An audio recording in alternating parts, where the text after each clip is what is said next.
Today, I am so excited to be joined by Rayna Bergstrom. Rayna is the graduate of Concordia College in Moorhead, Minnesota, and she had a degree in communication and religious studies. And now she has the amazing pleasure of working full-time, traveling and speaking as Miss North Dakota 2021. So also, on top of all that, she is an active artist and a writer and a musician. Plus, I know you do a lot of photography, so that's really exciting. But Rena, I'm so excited to be here with you. And yeah, why don't you just introduce yourself a little bit more and tell us all the amazing things we need to know about you.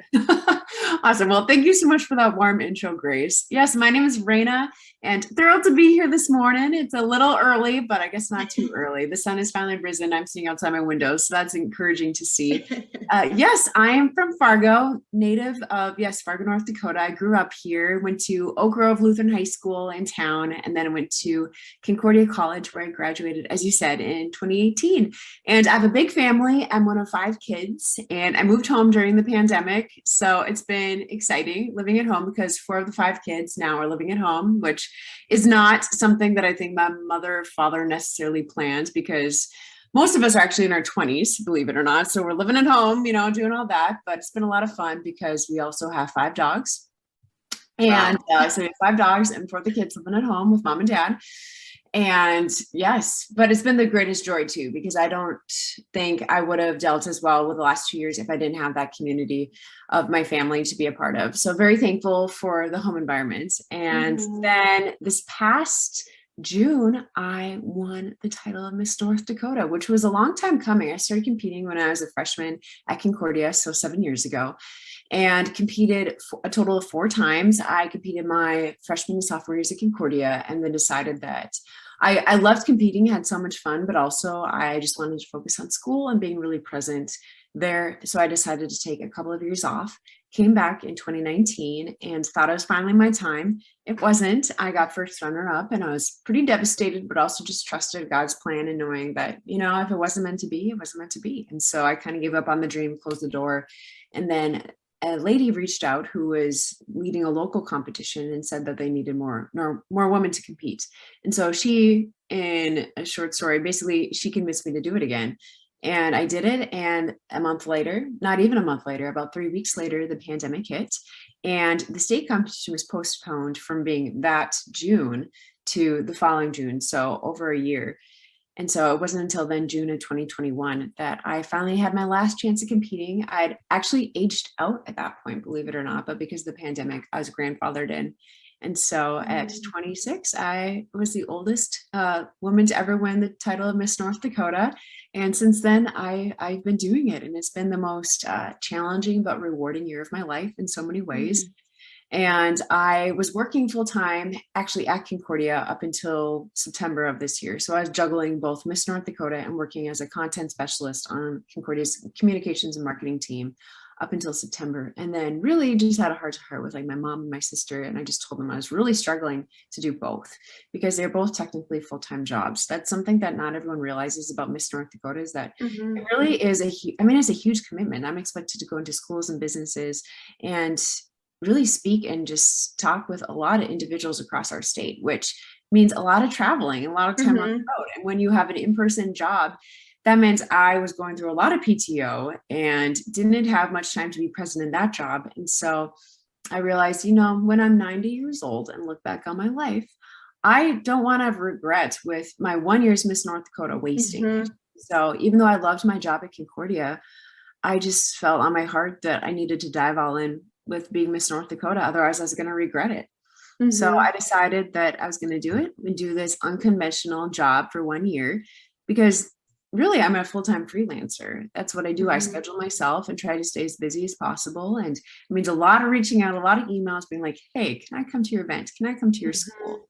And that's a lot of the side that people don't see of being Miss North Dakota. Most people see the crown and the sash and think, oh, she's all these things handed to her and gets to do all these cool things. But really a lot of it behind the scenes is a lot of work making these events happen. But I think the rewarding part has just been that I've been able to be a role model for young people across our state. And that's been the greatest joy, the biggest honor of my life, is being able to speak positivity and just words of affirmation into people's lives and share my story. And I believe when we share our story, we give people permission to do the same. And I'm a believer that storytelling is so powerful on so many fronts. So it's been, a great privilege. And I now just have a little over 2 months left in my job as Miss North Dakota. So it's been a 1-year position. That's it. It's actually super cute. I was at an elementary school the other week and spoke to a classroom of kindergartners. And I was telling them that I only got to be Miss North Dakota for about 2 more months. And they're like, what? Why? They're so confused. And this one little boy, it was absolutely darling. He's like, well, you should just be the Queen of England. She's going to die soon. You can just take over her job. Oh my I thought that God. was so good. I'm like, I think her family members actually step into that role. And he's like, well, they're going to die too eventually. You could just take over for them. I just thought it was so sweet. Cause I'm like, this little boy literally thought I was a queen. Wow. I mean, I was wearing a crown on my head. It was so sweet. So those little interactions have been so much fun.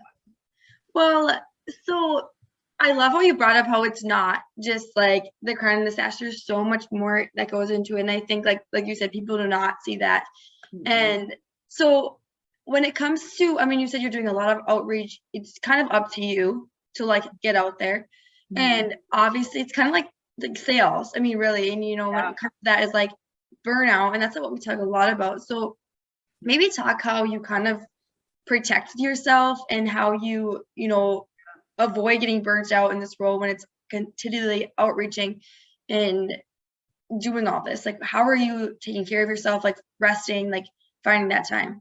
Yeah, no, it's tough. And especially in the United States where our culture values go, go, go mentality and basically work nonstop until you do burn out. I mean, I think that's really I love being an American. I have such pride with living in this country, but also I see countries in Europe that so much more prioritize rest and health and well-being and taking time to vacation and be with your loved one. I think that's something that we struggle with here in the United States. And in the Midwest, I think it's somewhat better, being that I think we really do value the family and our personal relationships. Not to say that the coasts don't, but I think there's a level of that mentality in the Midwest, especially that exists more than might on the other sides of the United States. But yeah, it's really tough. And I think it just comes to knowing yourself really well, which I mean, we're all on this ongoing pursuit of discovering our inner self and what makes us tick, what turns us on, all the little things that make us unique to who we are. And so for me this year, it's really realizing, okay, what are my needs? And when I'm at that point where I just feel like I'm going to cry or I'm just going to like explode, it's tapping and being like, okay, why am I at this point? What do I need? What are my needs right now? Is it because I feel lonely? Is it because I'm just so mentally and physically exhausted? I think when you get to those moments where it's really tough, you have to, you should, I mean, not all of us do this. I don't do this most of the time, but really recognizing the why behind that. And so if you can pinpoint the why behind why you might get to that point, I think it might be easier to prevent yourself from getting to that point. So for me, I think the biggest challenge of this year and why I've gotten to those points is just that I don't have a normal rhythm. Every single day, every week is so different. And so I'll have weeks where I'll really push and go. And then I'll have weeks where I'll be home for a week and have a lot more screen time and scheduling appointments and visits and all of that.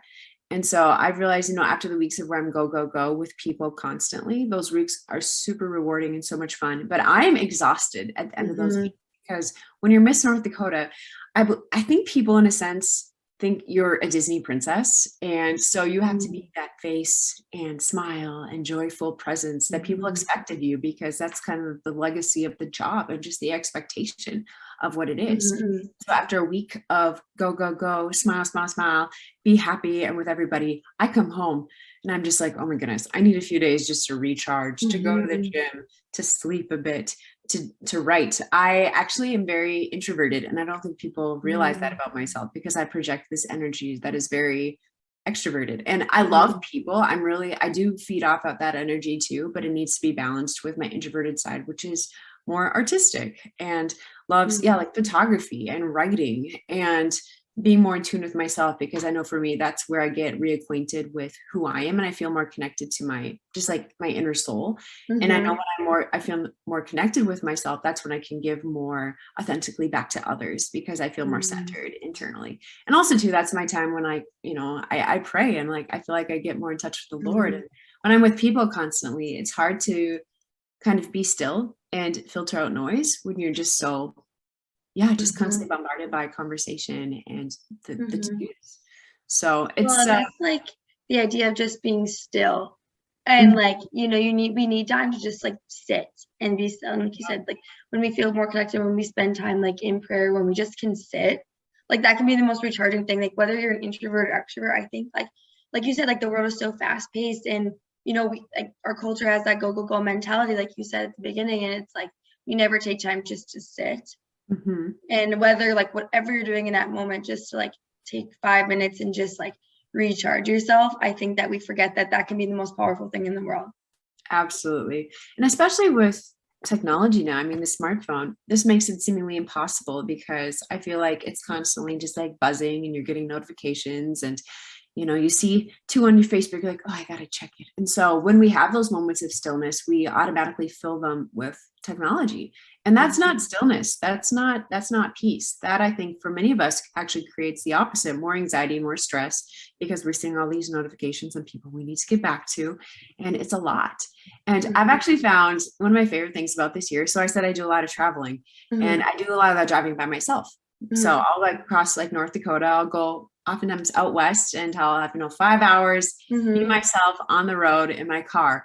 And lately I've done a lot of just quiet drives. I mean, normally I'm a big podcast listener. I listen to a lot of music, but lately I've just been craving that stillness. And so I've just had silence in the car for hours. And I don't know if everyone can do that, but for me, it's been so great, because I finally just feel like I have time in my thoughts, time to think, time to pray. And I just have found that to be the best thing. So I'll get to a spot and be like, wow, I just feel so charged up.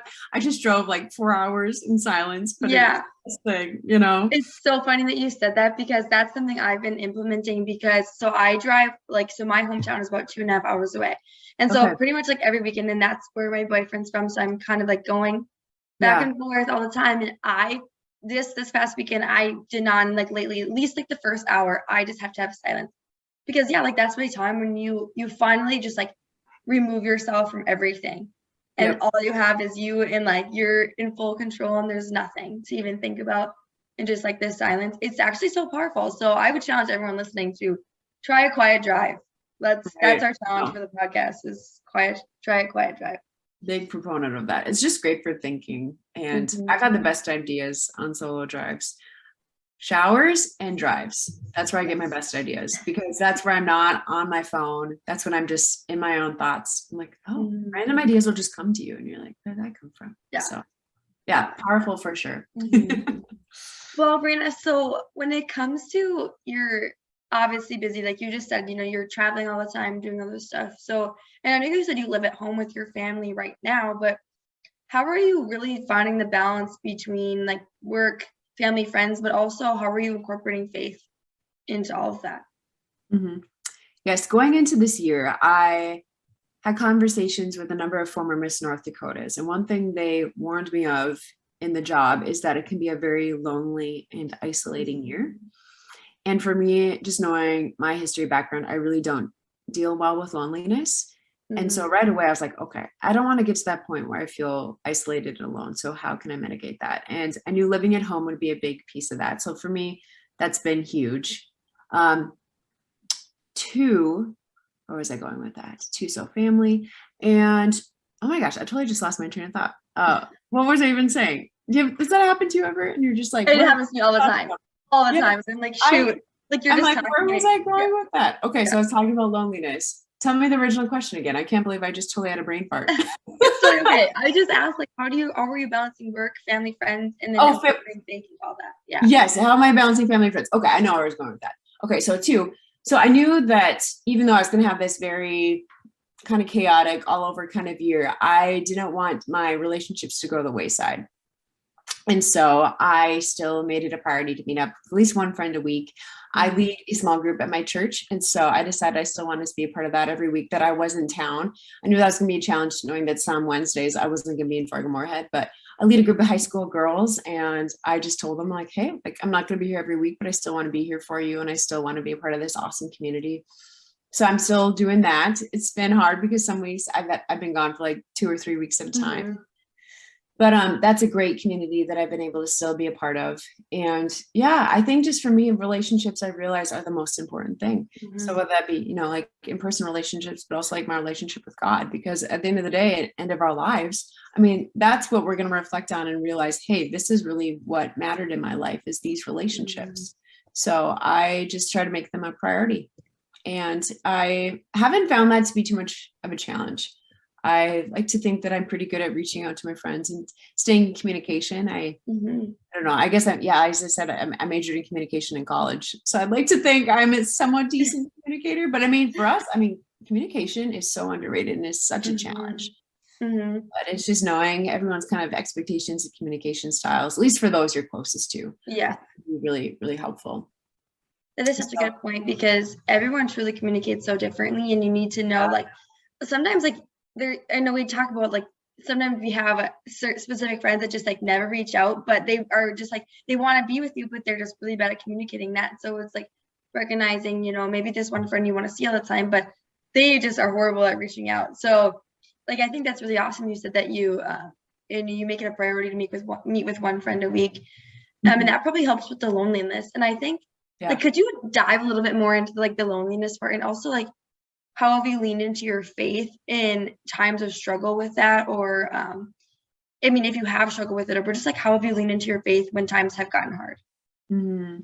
Yeah, someone alluded to this, but just knowing my history and my background, I struggled with loneliness growing up.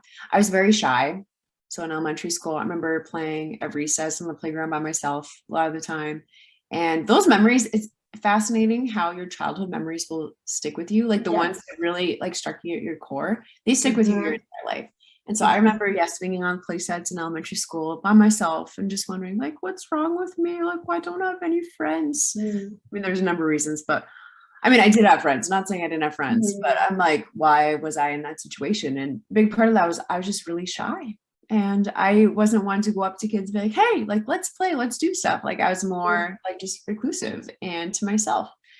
So I remember that vividly from elementary school. And then actually my semester in Washington, D.C. was a very lonely season, because thanks to social media, I was seeing all my friends back home our final semester having so much fun doing all these things, and I wasn't with them, and they stopped reaching out kind of about halfway through the semester, just because life gets busy and you get caught up in what's going on around you. I understand that. But I came back after my semester so excited to see people, and no one really reached out. And I was so hurt, because I just spent this entire semester away, came back, and had about a week and a half before graduation, was expecting to see everybody. But one, they're in the middle finals, so not great timing there. But two, I was really hurt. And maybe I should have done a better job of reaching out and telling people that I was back. And I probably could have done a better job on that front. But I graduated college thinking, wow, I am ending my college experience feeling so alone and so just kind of defeated. And I was like, I never thought I'd be in that place. I thought this was going to be one of the pinnacle moments of my life. You know, I got that degree. I feel so on top of the world. But instead, I felt lonely, terrified by the future, just not knowing what I was going to do other than that summer. I had plans for the following summer. But beyond that, I had no idea what I wanted to do. So I was really just struck by the sense of, fear, and realizing, like, I really crave community, and I don't feel like I have that right now. So that's really can be two really hard places to be, when you feel lonely and when you're terrified by the future. Kind of scary. But I think oftentimes a lot of us are in that situation. I think that's a regular occurrence in life, and for many of us. I think that also, like, big transitions too is when that comes up the most. I mean, like, that's a huge transition from, you know, college to the workforce, but even, like, in the middle of someone's career, or maybe it's just, like, you know, becoming a mother, or like things like that, like those big transitions, I think when that stuff shows up the most. Yeah, no, absolutely. Transition periods are tough. And once you get to the other side, it's usually not as bad as you think it's gonna Yeah. be. It ends up working out. But also in those seasons, I think that leads us the opportunity to really lean on God and be in prayer and just trust that he has it worked out. He has it mapped out. And that's an easy concept, but to actually really believe that in here, in your heart, is, I think, another endeavor altogether. But at least for me in those times, I reflect back, I'm like, that's actually when I did feel closest to God, was in those transition periods of, feeling alone, feeling scared, being worried about the future. Yeah. I mean, honestly, lately I've just been really focusing on, like, what do I actually, like, what are my values? And one of the values I came up, with is just really trusting in the plan that God has for us. Because I think, I mean, even for you, like who you were saying when your story of how you, ran from Miss North Dakota, ran, and then decided, no, it's not my time anymore, but you thought you were going to give up. But then God's plan obviously was so much different, and he'll just show up, and like just trusting that even in your loneliness, even in all of this, like he has a plan, just like trusting that he knows what you need. Absolutely. No, and I've reflected on that so much, Grace, because for me, I really thought in 2019 that was finally my time, because when I first competed in 2015 and 2016, I wanted it, but I felt on my heart and just prayed, like, not yet, God. Like, I want to go back to school. I want to work at the Bible camp, because I'd come from actually working as a camp counselor, both my times competing in June of those years. And I remember just praying. I got second runner up both those years, so I got close. But when I got to those, final three, I just was praying, like, not yet. It's not my time, not yet. And so I was just always so thankful and felt such peace both those times, because I walked away doing well with great scholarships, but also didn't have to commit to the job. But then in 2019, I really felt it was my time. I was like, this is it. Like, God, please, like, third time's a charm, right? And then, of course, I got first runner up, and I was just like, I remember crying out. I was like, God, like, I worked so hard. Like, I finally thought it was my time. And then, of course, that year the pandemic hit, and that Miss North Dakota actually had to serve for 2 years instead of one, which, some might see as like, wow, what a great opportunity. But I also believe it's a 1-year position for a reason. And I think extending it to 2 years can be really a lot. And it's just hard, because going back to like normal life, having a real job, I didn't think I'd crave it so much, but at this point too, I'm really looking forward to routine and having consistency in my life, rather than every week trying to figure out, okay, what's the plan this week? Where am I going next week? It's a lot more like up in the air. And so for me, I'm definitely craving that consistency. But anyway, back to the story. So I didn't win in 2019. And I just believe, okay, God, I guess this is your plan. Like, I wasn't meant to win for whatever reason. And so I'm just kind of closing the door on that dream. And then, of course, that local director, that lady, reached out about 8 months later asking me to compete. And so I grudgingly signed up. I wasn't too excited to do it, but I figured, well, what do I have to lose? I haven't aged out yet. And so I did it and had a good experience. But then just a few weeks later, COVID hit. And instead of that competition happening 3 months later, it was extended to 15 months later. And so over that time, I had so much time just to prep and reflect and think and pray and realize, do I want this or do I not? And it gave me the time to really honestly come to terms with myself and be like, okay, actually, this is still a dream. I really do want this. And I just saw it as this wonderful opportunity to really prepare to the best of my abilities, like full on, potentially the next Miss North Dakota. And then I won in June of this year. Didn't expect it, because I'd been in that spot multiple times before where you get so close and then it doesn't happen. So, I was standing there with the other gal. One of us was going to win. And I remember just thinking to myself, like, nope, don't got it. It's not me. It's going to be her once again. And then they called my name, and it just was the most surreal moment of my life. And so it's been so rewarding, because this year it was actually the 100-year anniversary of Miss America. So I got to participate in that centennial class. And my class itself, we were told by so many volunteers that we are the best class they've ever had, because we all got along. We were so supportive of one another. And there was just this like unity and community that apparently hasn't existed in many years at the Miss America level. So for me, I'm like, wow, thanks God. Like I got to be a part of that, and got to be part of the 100th anniversary, and like not have to serve for 2 years, got to do 1 year coming out of the pandemic and share a message that I feel is especially relevant coming out of such pandemics. So it's just like crazy to look back. I'm like, wow, had it been my time, it might have been fine. But since I believe it was God's time, like tremendously better in so many ways. So, and just being, the oldest Miss North Dakota ever, I just feel like, sure, I could have served in this role at age 19 and maybe probably done fine. But being 26, I just have a lot more experiences to reflect back on and give me confidence. And I just feel like I can serve a lot, just maximize my time in this role because I have a history of doing other things already that's given me the skills and tool set to really serve Miss North in the role of Miss North Dakota that much better. I love what you said about God's time is always better than like our time, because it is like, that is such a blessing. And obviously like that was his plan. Completely. That just like gives me goosebumps because, you know, you want something and it can be applicable to anything. I mean, even just, you know, applying for jobs. I mean, like that's going to be coming up here, I'm sure, for you. And I'm sure you're probably in that. So it's like, you know, if something doesn't happen or whatever, you don't get the exact thing that you want, but like in the end, it all is better because it's not what God wants for you. Absolutely. So, and it's hard to trust that in the process. Like we might know that in our head, but really believing that, like, okay, God does have a plan. His hand is in this. Like you know that, but also like, when you want something so badly to happen or praying and just thinking, okay, this has gotta be, and then it doesn't, and you're like, why? You know, it's like we don't know the people. It's like, come on. I mean, incredibly frustrating.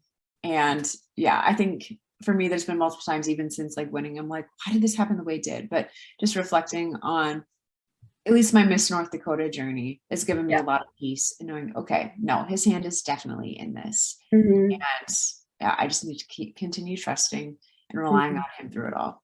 Exactly. So good. Well, I have 2 more questions to ask you. The other question I want to ask you is, so obviously like you get to kind of choose what you're doing, right? You know, you're kind of like reaching out and doing stuff. So how do you determine what gets your yes when filling your time with things that really matter to you or really matter in your life? Like how do you determine like what gets your yes? Right. Well, first and foremost, I keep telling myself this is a 1-year job. And so especially knowing that I have just over 2 months left, I'm like, I want to maximize that time. So really, I try to say yes to as many things as I can, which sometimes is a lot, but also I'm like, okay, I only have this much time to do this job, so I'm going to try to do it. So one question I often get asked is, am I paid for appearances? And with some, yes, but not all, because not everyone is able to pay me. And so in those situations, I have to decide, okay, do I still want to go to this, even though I'm not paid or not?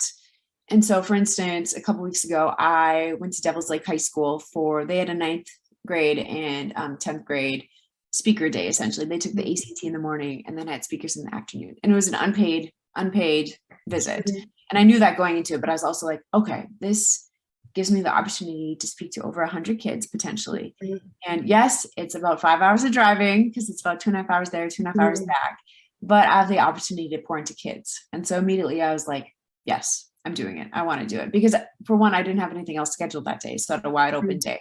And I was like, well, if I have the opportunity to be hopefully positively impacting people, I want to do it. And the roads were good. So that was another thing too. You know, if it's bad road conditions, I've had a number of experiences that have been canceled because of weather this year. Always frustrating, but it's just like out of our control. Yep. And so, so I do have control, but I think it's just, you know, looking at my schedule, what do I have scheduled that day? And living at home, that's a huge expense that I don't have to worry about right now. So that's been a wonderful blessing. I know if I had to pay rent every single month, this entire year would have looked probably very differently. But I think for me, I try to say yes to as many things as I can. And if something obviously conflicts or I just feel I really don't have the energy to give to it, I mean, I will say no, but I haven't done that many times because I guess I reflect back to, and I'm like, usually I regret the things that I didn't say yes to rather than the ones I did say no to. So I try to do as much as I can while also recognizing I do have limits also. Well, I think how you know, there is a time limit to like what you're doing. So to fill it up completely. And I think that's a good point because I think sometimes it can be hard when there's no time limit to something you're doing, especially like a job, and like recognizing like doing less sometimes can be more because it is something in for the long haul. But when there is a time limit to something, packing it full is easy to do because you can do that. Right. But there is obviously a balance between, you know, something that is more long term, because you're going to get burnt out if you keep filling it. Because you probably couldn't do what you're doing, filling it as full as you can forever. Obviously, that's why you said it's a 1-year job. So yeah, no, absolutely, you said it right there. I mean, I even think about my workouts at the gym. You know, when you're in a class and the instructor is like 30 more seconds, and all of a sudden you're like, yeah, I got this. Versus like when you're doing a routine, a workout, and you're like, okay, how much longer is it? I don't think I can do this. I can't do this. And then they say the time limit, you're like, oh, I got this now, because you can see the end, you know, you can see the finish line. So I think that definitely helps drive energy when you can see the end in sight, versus when you don't know the end, you don't know how long this is going to be. You're like, okay, do I have to conserve my energy? Where am I at? So for me, knowing, yes, that I have 2 months left, I'm like, okay, we're going to push. And then we can rest afterward. But I think it's important to maybe, you know, people who are in a full-time role or something like a normal, like, let's just say like normal 9 to 5, like whatever that looks like, it's different for everybody. But even like putting deadlines on things, or putting like, okay, this is like my quarter looks like, and like creating personal deadlines or creating personal goals for each quarter or like month or whatever. So you have like a full push, like you can push towards the end and like fill your schedule or whatever you can do. But you can do, I think that's my dad who told me one time, like, if you can do anything for like 3 months or something like that. I don't know what he's like. It was such a random number. And I was like, you're right. Like, you can do anything for 3 months. If you can do it for a week, you can do it for 2 weeks, you can, you know, but like having that mindset of like, you can do it for this long, you can make it this long. You can make it a little bit longer. So like setting those like deadlines, boundaries too, boundaries. Yeah. And I think those definitely help us in that regard, and just, conserving energy and energy, all those things. Yes. I think that's a great tip, because in like the real world, the work world, sometimes it's like, how long are you going to have to push and do something? And maybe your supervisor, whoever is in charge of the project or whatever it is you're doing, doesn't tell you those things. So sometimes I think it's important to take that incentive yourself and be like, okay, like this is when I'm getting this done by. This is realistically how much time I need to do this, and then to go at it. And then when the deadline comes up, like, well, hopefully you've met your goal, or you can extend it a little longer. I mean, that's okay too. But I think really putting those realistic deadlines and boundaries in place can be a huge tool. Yeah, exactly. So good. Well, Rayna, I have one last question before we wrap up. And I think I told you I was going to ask you this, so I hope you have one ready. But yes, what would you say if you could think of your favorite Bible verse, and why? And like, what does it mean to you? The one that always comes to mind, and that's a popular one, is Jeremiah 29:11, which is, for I know the plans I have for you, declares the Lord, plans to prosper you, not to harm you, plans to give you hope in a future. And for me, that just gives me such peace, because I definitely am one who is a planner by nature and lives in the future. And I strive to live in the present, but oftentimes my mind is already to the next thing. And so that verse gives me peace, because I just know that, God is in control. He is beyond time, outside of it, and has everything mapped out, and his hand is in is in it all. And I just try to remind myself of that when I am worrying and when I am stressing about the unknowns of my life and what's around the corner and I don't know. I just, that verse serves as a consistent and constant reminder of his presence. And just the fact that he has it all laid out for each and every one of us.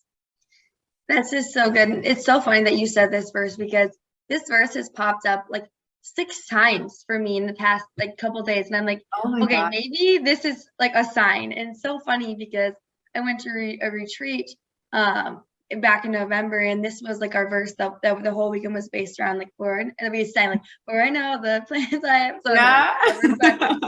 So it's so funny that you said that. And I think honestly, like, our whole conversation really just comes back to the idea that God does, like, he kept saying God has his hand in it all, and truly God's plan is so much better than what we could plan. And even how you saw it, in your whole experience with Miss North Dakota and in your whole experience with college and like coming back and everything, like his plan was so much better. Yeah. And so I just think that that's such a wonderful way to like wrap this up, is, let's just feel the peace, and like especially in the peace in that verse, like he has a plan, and a plan for us to prosper and just be happy, and yeah. Yes. Well,